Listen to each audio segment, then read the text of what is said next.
2 साल, 2 task force और करोड़ों छात्रों का एक ही सवाल है कि क्या इस बार सचमुच एग्जाम सिस्टम बदलेगा या फिर यह भी सिर्फ एक और कमेटी बनकर रह जाएगी। 26 जुलाई 2026 को प्रधानमंत्री नरेंद्र मोदी ने नंदन नीलेकणी की अगुवाई में परीक्षा सुधारों के लिए एक नई हाई पावर टास्क फोर्स बनाने का ऐलान किया।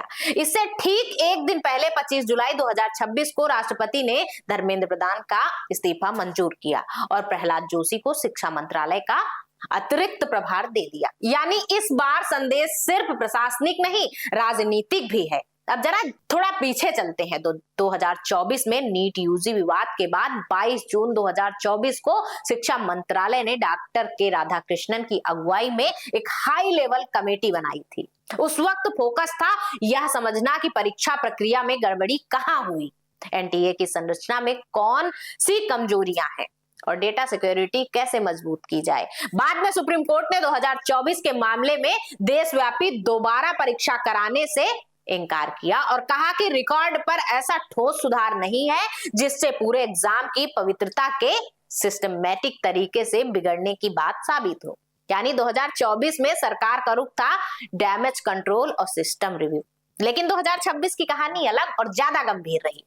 3 मई 2026 को नीट यूजी करीब 22 लाख रजिस्टर्ड उम्मीदवारों के लिए 551 भारतीय शहरों और 14 विदेशी शहरों में आयोजित हुआ। 12 मई 2026 को सीबीआई ने कथित पेपर लीक और अनियमितताओं पर एफआईआर दर्ज की। उसी दिन एनटीए ने जांच एजेंसियों से मिले इनपुट के आधार पर 3 मई वाला एग्जाम रद्द कर दिया और दोबारा परीक्षा कराने का फैसला लिया। फिर 21 जून 2026 को एग्जाम हुआ। 16 जुलाई 2026 को नतीजे घोषित हुए, जिनमें करीब 20 लाख उम्मीदवार शामिल हुए। मतलब 2026 में मामला सिर्फ आरोपों तक सीमित नहीं रहा, बल्कि पूरी परीक्षा को कैंसिल करना पड़ा। यही वजह है कि 2024 और 2026 की टीमों में सबसे बड़ा फर्क उनके स्वभाव में दिखता है। 2024 की राधाकृष्णन कमेटी में पूर्व एम्स निदेशक रणदीप गुलेरिया, हैदराबाद यूनिवर्सिटी के वीसी विजय राव, आईआईटी मद्रास के प्रोफेसर राम मूर्ति और दूसरे एकेडमिक प्रशासनिक लोग शामिल थे।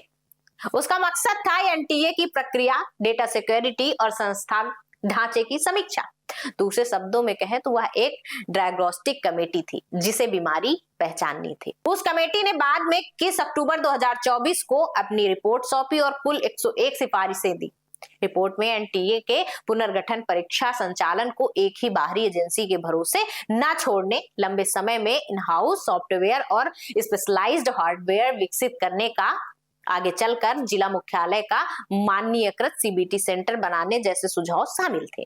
यानी 2024 की कमेटी ने बीमारी की पहचान ही नहीं की, इलाज का ब्लूप्रिंट भी दे दिया था।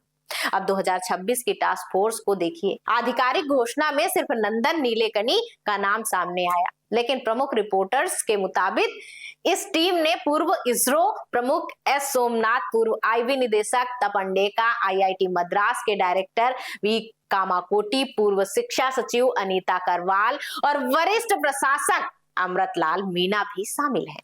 इस सूची को ध्यान से देखिए तो तस्वीर साफ हो जाती है। यहाँ सिर्फ शिक्षक या प्रशासक नहीं है, यहाँ technology, cyber security, intelligence, logistic और शिक्षा प्रशासन सबको एक साथ बैठाया गया। यही असली फर्क है। 2024 की कमेटी पूछ रही थी कि गलती हुई कहाँ। 2026 की टास्क फोर्स का संकेत यह है कि अब सवाल बदल चुका है, गलती होने ही कैसे दी।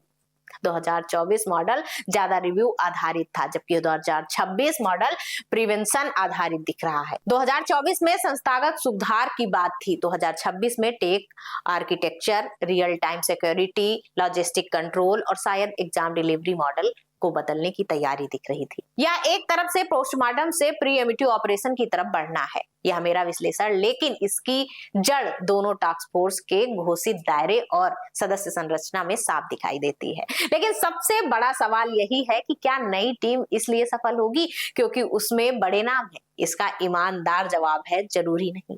वजह यह है कि 2024 वाली समिति की सिफारिशें पर निगरानी के लिए बाद में हाई पावर्ड स्टीयरिंग कमेटी भी बनाई गई। फिर भी 16 जून 2026 को संसद की स्थायी समिति ने साफ कहा कि इन कदमों के बावजूद पेपर अनियमितताएं जारी रही और परीक्षाएं रद्द होने की नौबत आई।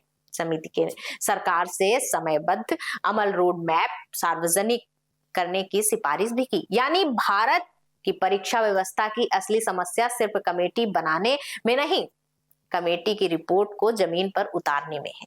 सरकार इस बार सिर्फ टास्क फोर्स तक सीमित नहीं रहना चाहती, ऐसा भी दिख रहा है। 23 जुलाई 2026 को प्रधानमंत्री ने पेपर लीक मामलों के लिए फास्ट ट्रैक कोर्ट्स की घोषणा की थी। इसके बाद 27 जुलाई 2026 को लोकसभा में पब्लिक एग्जामिनेशन अमेंडमेंट बिल 2026 पेश किया जाना तय हुआ, जिसका मकसद कड़ी सजा और तेज जांच ट्रायल का ढांचा बनाना। यानी इस सरकार की रणनीति 3 परतों में दिखती है: राजनीतिक जवाबदेही, सख्त कानून और टेक्नोलॉजी ड्रिवन सिस्टम सुधार।